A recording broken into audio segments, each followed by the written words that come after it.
Yep, what's poppin'? So yeah, I'm gonna keep this as quick as possible. I just want to get everybody up to date with what's currently going on. So we'll start off with a little context as far as the playlist. Now, a few people actually reached out to me and said it was hard for people to actually find the content. So I'm gonna actually throw up on the screen a quick little breakdown of how all of that works now. Yep. So somebody made it or brought it to my attention to make it easier for a lot of the 11.99 members to find the content, to actually set up a playlist. So just to let you know, there are actual playlists that are set up. So it's right here open to the public under the collection. It is the 11.99 SEIU and NYU Langone National Labor Board Journey. And basically what I did is every video that I've created up until this point right now, as of today, is in this folder. All 331 videos, where from the start of this, where I started basically about 4 or 5 years ago, up to current. So everything that I've done, every process, I basically kept a daily diary of what I was dealing with at work so that other people would have a playbook. All right, as for the YouTube, I did the same thing. Now, I didn't start actually using the YouTube account until after I got terminated last year in April.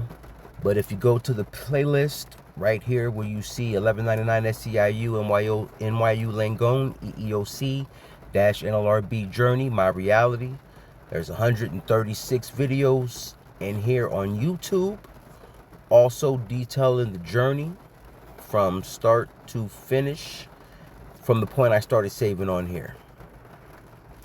Now, Instagram was a little different. Instagram does not allow you to set up playlists for people, but I did also set up one on Instagram. But basically for Instagram, what you'll have to do is you would literally have to just go through the timeline, and it literally starts around 2022. All right, so a little bit more information when it comes to the playlist. Now, up to this point, I'm on my 4th TikTok account, and when I first started, all the videos were going on TikTok. So about the first 6 months of videos, basically, when those accounts got banned, they're gone. So I do apologize. But what I do want to explain is when I decided to take this fight on, I understood that me being a former delegate, 11.99 wasn't going to do their job. I mean, they was outright with it. So I realized that I had to do it myself. And in doing so, I wanted to show my peers that there's always a way. Even when the institution that you pay your tax dollars to under the Taft-Hartley Act and you're paying your union dues to doesn't do what they're supposed to do and represent you, that you have options and that the system's not broken, we're just not using it correctly. So that's why I chose to be so transparent with everything I was going through. That's why when you go through the playlist, you'll see from day one, when I first started, all the way up until right now. All right, that being said, through the course of this, there's been a lot of ups and downs, and I've gotten to a point where I personally feel like everything that I'm currently experiencing, it's like I'm almost stuck in a time loop. In the exact same way I felt like I was being handled by NYU and 11.99 is how I'm starting to feel like I'm being handled now. And by that, I'm going to give you a little bit of context. Now, you know, when I first started all this, I was dealing solely with my issue.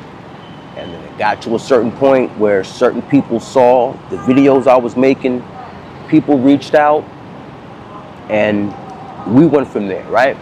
And listen, I was all for it, and I still am.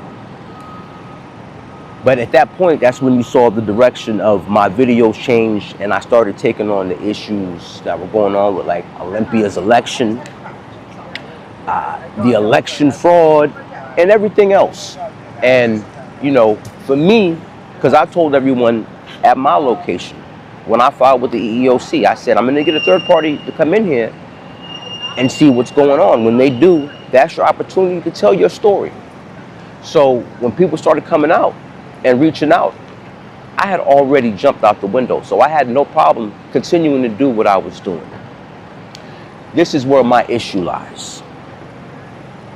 When there's a team of people that are supposed to be working together for one common cause, and again, I now see that people perceive reality solely how they perceive it, and there's nothing that you can say or show them that'll ever change their mind. And I've seen this firsthand. But when I first came to them and I was like, you know, it doesn't seem like the members really care either way what happens. Oh, no, blah, blah, blah. And I also said, you know, if we ourselves are not sharing, liking the content, the members are seeing that.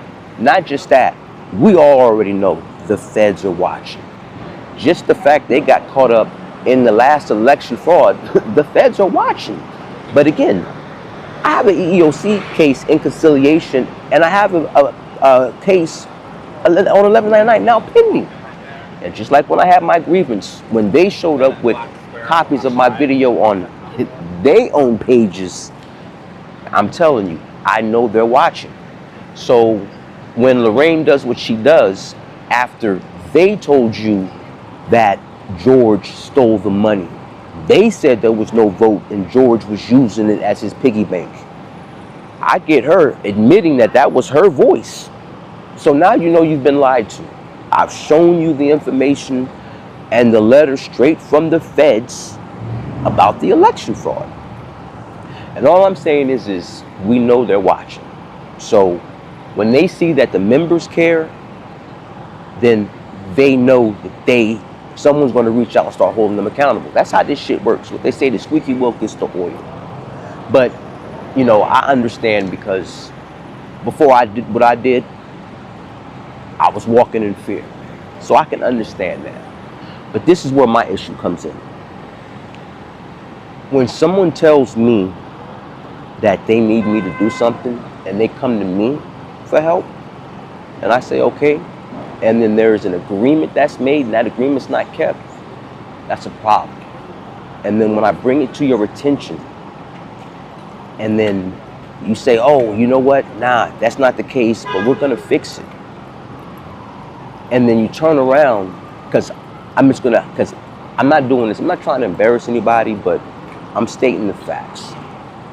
But if I'm rolling through my timeline and I see that somebody on the team shared a video, and the video they shared is a content creator talking about how Black Americans and people of color don't support content creators that create content about the ills that happen in the workplace, but white creators do, then this same person turns around and sends me this. Now, I'm gonna put it up on the screen and then I'm gonna just let the clip play, but understand that, look at the dates that they sent me their script of what I need to do for them. And then look at the date that I posted the video and listen to what's being said. So, all right.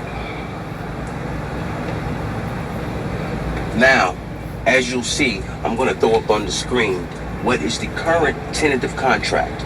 I want you to keep that in mind as I explain to you what I'm about to explain to you.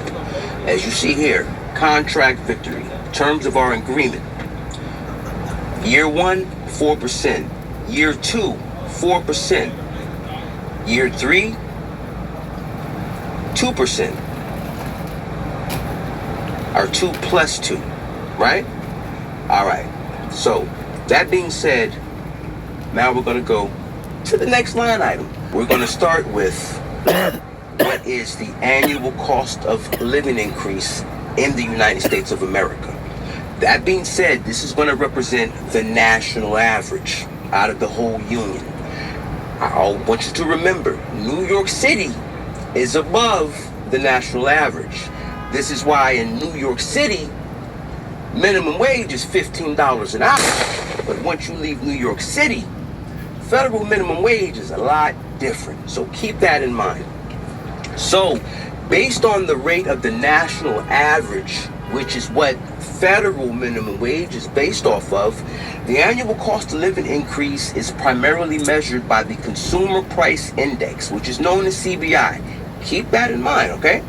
Now that sits at an annual rate of 4.2% as of mid-2026. So that means that at current rate, every year, the cost of living increase goes up 4.2% across the board, according to the Consumer Price Index, right? Now, let's scroll down a little bit. I want to show you something, right? Social Security and Government Benefits, or COLA. And it breaks all that down. But right here, when you get to the general U.S.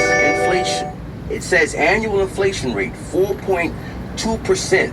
The core CPI, the number that they base the amount of inflation on, it says right here, it excludes food and energy.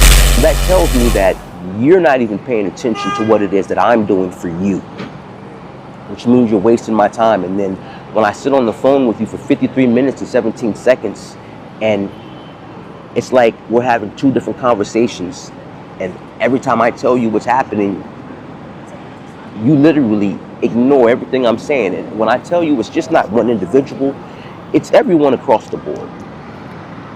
And listen, I understand everyone perceives a reality how they do, but unfortunately for me, I've become Chronos, and I have these snapshots of reality where I can literally just rerun the tape. So when someone says one thing to one group about their safety and their protection, but then when it comes to me, it's, oh, I don't give a fuck about that shit. It's like, well, damn, tell me how you really feel. And hey, look, I'm not even mad, but when I bring it to the attention and people either just act like they didn't say it, I don't even know how to take that. But I always say read the room. So now I'm reading the room. So before I do step out of this room, I do want to say that we had a date. D-date was 6/15. And there was a whole plan laid out. And when the 15th came, I did what was asked of me. Just like I did what was asked of me when I was first approached. And that, even that situation was just kind of mind-blowing to me, but we'll talk about how that played out at George's going home services on another day. But yeah, at this point,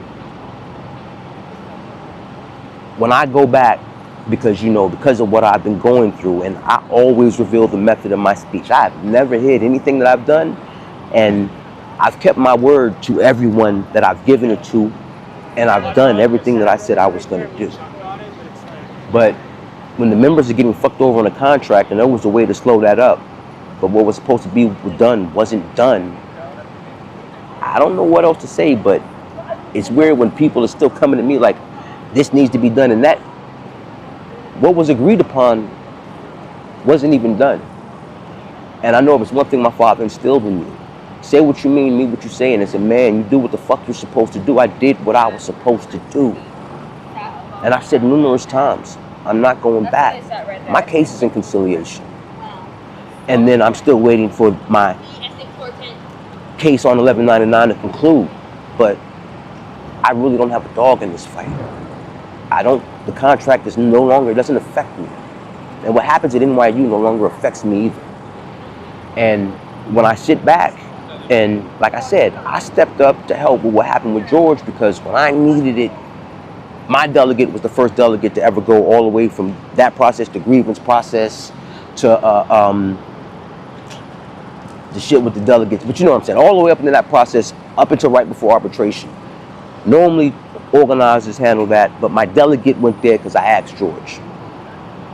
But when the people that sat next to him for years aren't giving me what I need, I don't know what else I can do, because we had meetings set up to meet with him. It always fell through. There were certain receipts that are spoken about, but it's like people want to. So I'm nothing but a conduit, and I did what I did to show how easy it is to do what you want to do, as long as you're moving and doing what's right. And I've always been doing and fighting for what's right. And I understand people might not like my methods, but there's nothing I can do about that. If you can't see past the messenger and deal with the message, that's not my cross to bear. But what I'm not going to do is continue to expend my light and fight for people who it doesn't really seem like they care what happens to them either way. Like I say, 4-4 and 2 plus 2, I can give 2 fucks because I don't have to deal with it. And I already know, like I told you before, my late wife was Austin Bender's assistant for 18 years. This is why when this shit started with the last contract, when NYU came out of the league, I already knew what was going down. And that's why I said, you know what? It's time for me to get my shit together and go to war. And for those of you that take the time to go through the playlist, you'll see how much time I actually invested in this. I taught myself how to edit videos. You can see the quality of videos from when I first started to right now. I never wanted to do any of this shit because before this, I could give 2 fucks about social media. Yet here I am. So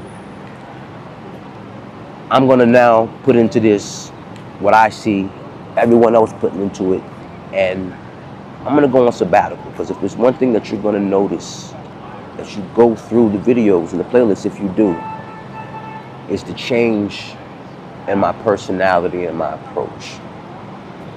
And I'm not gonna keep sacrificing my sanity to go to war every day and be on a battlefield literally by myself. And people can say what they want to say and make it feel what they want to feel, and I'll listen. I'm all right. I'm not even beefing. But again, I documented this whole process from start to finish, so I can tell you what every player said and when they said it, and exactly what they said, whether they want to. It is what it is. But yeah, I'm gonna get out of here. I do want to say, they only do the things to you because you allow it. And until you stop it, they're going to continue doing it. So, that's, again, no longer my cross to bear, but all you have to do is hold them accountable. All you have to do is speak up for yourself. You control your own destiny. I mean, as a 49-year-old man, I got to the point when I was 46, 45, where I was like, who the fuck these motherfuckers think they playing with? And I feel like I'm back in that cycle where I'm letting people gaslight me and play in my face again. So before I gotta jump out another window, I'm gonna ease up off of it. And I'm gonna go back to spending time with my family, because what you see in the 30-minute video is an hour of filming, 5 to 6 hours of editing. And at this point, after from 2022 to now, yeah, I'm gonna take a break. So yeah, man, y'all be safe out there. It is what it is. I truly and genuinely wish and hope all the best for all of you that are still at the Union, and all my people at NYU, good luck.